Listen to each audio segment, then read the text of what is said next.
ఢిల్లీలో lockdown situation create అవుతోంది. వాయు కాలుష్యం కంట్రోల్ కావడం లేదు. ఢిల్లీ గత వారం రోజులుగా గాలి నాణ్యత దారుణంగా పడిపోయింది. ఢిల్లీ దాని సరిహద్దు ప్రాంతాల్లో ఎయిర్ క్వాలిటీ ఇండెక్స్ ప్రమాదకర స్థాయిలో నమోదవుతోంది. ఉదయం కూడా వాయు కాలుష్యం సివియర్ కేటగిరీలో రికార్డ్ అయింది. దీంతో 50% మంది ప్రభుత్వ ఉద్యోగులు ఇండ్ల నుంచి పనిచేస్తారని ఢిల్లీ ప్రభుత్వం తెలిపింది.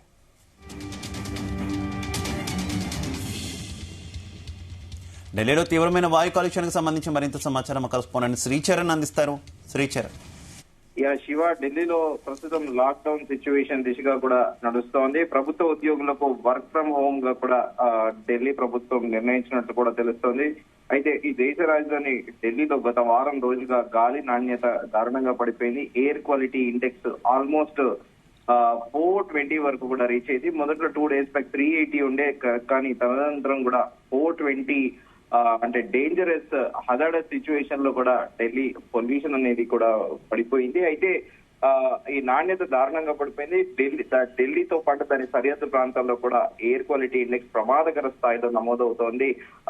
బుధవారం ఉదయం కూడా వాయు కాలుష్యం సివియర్ కేటగిరీలో రికార్డ్ అయింది. దీంతో ఢిల్లీ ప్రభుత్వం ఎయిర్ పొల్యూషన్ కంట్రోల్ చేసేందుకు ప్రజల ఆరోగ్యాన్ని దృష్టిలో ఉంచుకొని మరిన్ని చర్యలు కూడా చేపట్టింది. బుధవారం నుంచి 50% మంది రాష్ట్ర ప్రభుత్వ ఉద్యోగులు ఇళ్ల నుంచి పనిచేస్తారని ఢిల్లీ పర్యావరణ మంత్రి గోపాల్ రాయ్ ప్రకటించారు.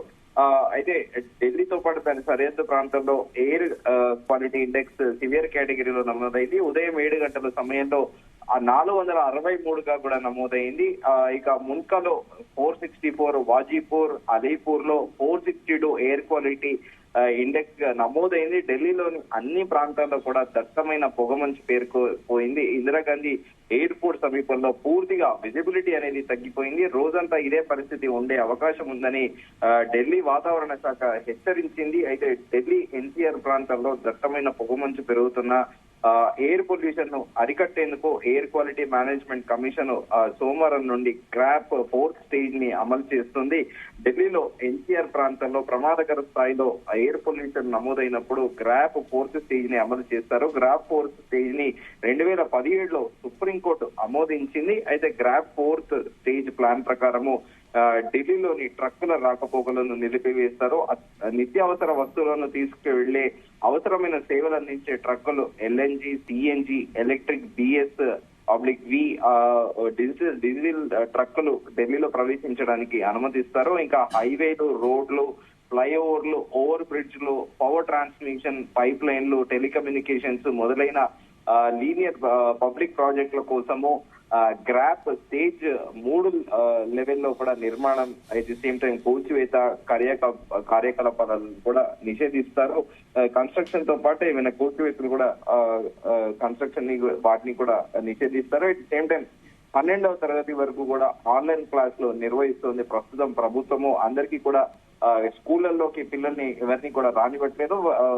ఆన్లైన్ మోడ్ లోనే అకాడమిక్స్ అనేటివి కూడా కొనసాగుతుంటాయని కూడా ఢిల్లీ ముఖ్యమంత్రి కొద్ది రోజుల కింద కూడా ప్రకటించింది. కేంద్ర రాష్ట్ర ప్రభుత్వ పరిధిలోని అన్ని శాఖల్లో కూడా 50% వర్క్ ఫోర్స్ తో పనిచేయడానికి కూడా చర్యలకు సిద్ధమవుతోంది. అవసరమైన విద్యా సంస్థలు, అత్యవసర వ్యాపార కార్యకలాపాలను కూడా మూసివేయొచ్చు అని కూడా ప్రభుత్వం ఆలోచిస్తుంది. ఇంకా రిజిస్ట్రేషన్ నెంబర్లు సరి సంఖ్య ప్రాతిపదికన కూడా వెహికల్స్ ని అనుమతించాలని కూడా ప్రభుత్వం డిసైడ్ అయింది. ఎందుకంటే ఢిల్లీలో ఈ ఎయిర్ క్వాలిటీ ఇండెక్స్ అనేది కొత్తగా హజార్డస్ రీతిలో లేదు. గడిచిన 10 ఏళ్లుగా కూడా చూస్తున్నాం మనము. 2013 నుంచి కూడా ఎవ్రీ ఇయర్ కూడా ఎయిర్ క్వాలిటీ ఇండెక్స్ అనేది దారుణంగా కూడా సివియర్ గా కూడా నమోదవుతూ ఉంది. సో దీనికి కారణము పొల్యూషన్, విపరీతమైన పొల్యూషన్. అయితే ప్రపంచం అంతా కూడా ఇప్పుడు ఎలక్ట్రిక్ వెహికల్స్ సైడే వెళుతోంది. ఎందుకంటే పొల్యూషన్ కంట్రోల్ చేయాలని, ముఖ్యంగా డీజిల్ కి సంబంధించిన వాహనాలలో విపరీతంగా కాలుష్యం ఉందని కూడా కేంద్ర ప్రభుత్వము పర్యావరణ సంస్థ కూడా గుర్తించింది. ఈ మేరకు భారతదేశంలో ఇప్పటి వరకు కూడా క్రమేపీ కూడా తగ్గుతూ వస్తున్నాయి డీజిల్ వాహనాలు అనేటివి. ఎక్కువ పెట్రోల్ తో పాటు సిఎన్జి వాహనాలకే కూడా ఎక్కువ ప్రయారిటీ ఇస్తున్నారు. డీజిల్ వాహనాలు దాదాపు తక్కువైపోయినాయి. మ్యానుఫాక్చరింగ్ యూనిట్ కూడా తక్కువైపోయాయి అని చెప్పుకోవచ్చు. ఎగ్జిస్టెడ్ అంటే పాతవి ఎవరైతే డీజిల్ మ్యానుఫాక్చరింగ్ ఉన్నాయో ప్రస్తుతము అవి నడుస్తున్నాయి. వాటిని కూడా త్వరలో నిషేధించే యోచనలో కూడా ఢిల్లీ ప్రభుత్వం ఉన్నట్టు కూడా తెలుస్తోంది. మొత్తానికి వింటర్ కాబట్టి ఇటు వింటర్ చలితో పాటు అలాగే ఎయిర్ క్వాలిటీ ఇండెక్స్ పడిపోవడం కూడా ఢిల్లీ నగరవాసులు అందరూ కూడా తీవ్ర స్థాయిలో కూడా ఆవేదన వ్యక్తం చేస్తున్నారు శివ. అయితే ఢిల్లీ పొల్యూషన్ కి సంబంధించి సరిహద్దు రాష్ట్రాల నుంచి వచ్చేటటువంటి పొగ కూడా ఒక కారణం.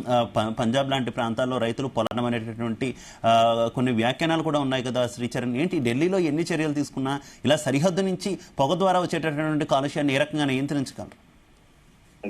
శివ, మీరు చెప్పింది కరెక్టే. పంజాబ్ నుంచి రైతులు కూడా పొలంలోనే ఆ ప్యాడీని ఏదైతే ఉంటుందో వేస్టేజ్ అంతా కూడా తగలబెడుతూ ఉంటారు. అది పార్షియల్ గానే చెప్పుకోవచ్చు, చాలా తక్కువ స్థాయిలో అని కూడా చెప్పొచ్చు సరిహద్దు ప్రాంతంలోంచి. కానీ ముఖ్యంగా ఢిల్లీ అనేది ఇటు గ్రేటర్ నోయిడాతో పాటు ఇటు గజియాబాద్ వరకు కూడా ఎక్స్పాండ్ అయింది. ఇటు యూపీతో పాటు అలాగే at the same time Haryana ప్రభుత్వం అంటే బార్డర్ వరకు కూడా సిటీ ఎక్స్పాండ్ అవ్వడము, దీంతో పొల్యూషన్ కి అంటే ముందుగా అనుకున్నట్టే ఈ డీజిల్ వాహనాల వల్ల అండ్ ఆ పొల్యూషన్ మేనేజ్మెంట్ అనేది అప్రోప్రియేట్ గా లేకపోవడం, ఇదేదో 2024లో జరిగిన సంఘటన కాదు. ఇది గడిచిన 10 ఏళ్లుగా కూడా ఢిల్లీలో ఇది ఇయర్ కి కూడా తీవ్ర స్థాయిలో పెరుగుతూ వస్తోంది. ప్రభుత్వాలు ఇప్పటి వరకు కూడా దీనిపైన పెద్దగా పట్టించుకున్న దాఖలా లేవని కూడా చెప్పుకోవాలి. దానికి కారణం ఏంటంటే ఢిల్లీ అంటేనే రాజకీయాలకు పెట్టింది పేరు, వివిఐపీలు. At the same time business కూడా ఢిల్లీ ముంబై బిజినెస్ క్యాపిటల్ తర్వాత ఢిల్లీలో కూడా విస్తృత స్థాయిలో కూడా బిజినెస్ అనేది జరుగుతూ ఉంది. సో ఈ పొల్యూషన్ కంట్రోల్ అనేది అప్రోప్రియేట్ గా లేకపోవడమే లాస్ట్ 10 years నుంచి ఈ పొల్యూషన్ పెరిగిపోవడం కూడా దానికి కూడా ఒక కారణము. ఇప్పటికైనా కూడా ప్రభుత్వం దీనిపైన ప్రస్తుత ముఖ్యమంత్రి అయితే కొన్ని చర్యలు అయితే చేపడుతున్నారు. సో మరి రాబోయే రోజుల్లో కేంద్ర ప్రభుత్వంతో పాటు at the same time Delhi రాష్ట్ర ప్రభుత్వం కూడా ఈ పొల్యూషన్ ని అవాయిడ్ చేసేందుకు ఎలాంటి డెసిషన్స్ తీసుకుంటుందో అనేది కూడా వేచి చూడాలి శివ. Okay, thank you.